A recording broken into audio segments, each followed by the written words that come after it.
Hello, I'm Hannah, and this is Hannah's Books. Ever since Katie, Marissa, and exciting new host Claudia announced that they would be hosting Jane Austen July this year, I've been shuffling through my books, wondering how on earth I was going to read all of the Austen-related books I want to read, as well as meet my external reading and writing assignments and my family responsibilities. I admit that this year Jane Austen July may not get quite as much time as I would like to give it. But today I'm sitting down to talk through my thoughts about what I would like to read during this month devoted to the celebration of all things Austen. The first challenge is to read one or more of Jane Austen's 6 novels. Recently, I read a nonfiction book called Austen Years, a memoir of 5 novels, written by Rachel Cohen and published in 2020. Cohen's discussion of Sense and Sensibility was especially strong, I think, and I saw the book in a way I had not read it before. For Cohen, writing in the midst of grieving for her father, Sense and Sensibility is a novel talking quite explicitly about how both grief and the practicalities of death change the lives of the 2 main characters. I've always been drawn to Sense and Sensibility's emphasis on a relationship between 2 sisters, a relationship which seems more important and longer lasting than relationships with their male companions. I'm very much looking forward to diving into Sense and Sensibility again this summer, especially in this annotated edition. The next Jane Austen July challenge is to read something by Jane Austen that is not one of her 6 novels. And this year I want to focus on a collection of the author's letters. I have a fairly slim volume, which several people have recommended, but I haven't yet taken a look at the actual letters yet. Since I'm going to be thinking about both sisters and letters, I thought a great pairing might be Jill Hornsby's novelization about the decisions Cassandra Austen made following her sister Jane's death about what to do with her letters. I'm hoping this book will more or less meet the challenge to read a retelling of a Jane Austen book, or something inspired by Jane Austen.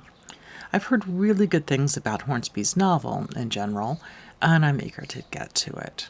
I have the book on hold at my library, but if the paper copy doesn't come in, there's an audio copy available through my library's online audiobook service. Although I tend not to be a great audiobook listener, I might give it a go this month. The narrator is Juliet Stevenson, whom I love. And it might be really useful to be able to listen while I'm doing some other tasks. On to another challenge, read a book by a contemporary of Jane Austen.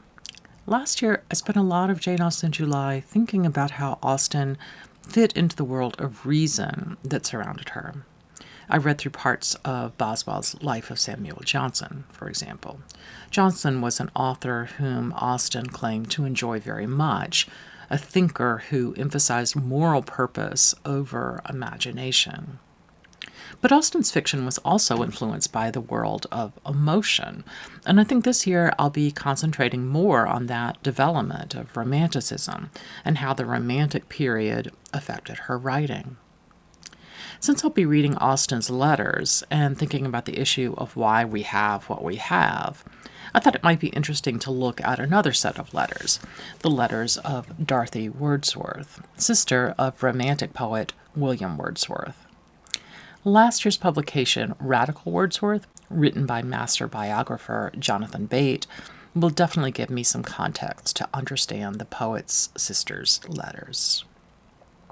The last book challenge is to read a nonfiction work about Jane Austen or her time. My choice here circles back to my choice of Austen novel. I plan to read Jane and Dorothy, a true tale of sense and sensibility, the lives of Jane Austen and Dorothy Wordsworth, written by Marion Weavers. Weavers talks about the world into which the 2 women were born, that time of conflict between heady revolutionary ideas and fierce conservatism, as she says, both the rational and the romantic. The joint biography compares the lives and the backgrounds of these 2 women. Jane and Dorothy, to my knowledge, never met. This book is not about their relationship, in other words, but about how these two women chose to lead their lives during roughly the same time period. There is also a solo biography of Dorothy Wordsworth by Frances Wilson, and she's a biographer I find pretty exciting.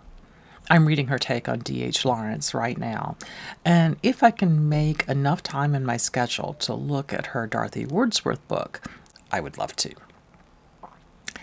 I am really pleased with how this collection of books address themes of letters and sisterhood in such interrelated ways. That should be a lot of fun to think through as I go along. Finally, I'm hoping to watch the 2 direct screen adaptations of Sense and Sensibility.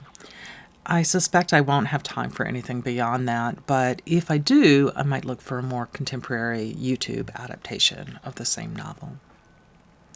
I'm definitely looking forward not only to reading some Jane Austen-related material next month, but to watching all of your various videos and joining in the broader discussion here on BookTube. Let me know what you'll be reading and thinking about down in the comments. Thank you so much to the hosts for putting this event together. And thanks to all of you for joining me today here on Hannah's Books. See you soon.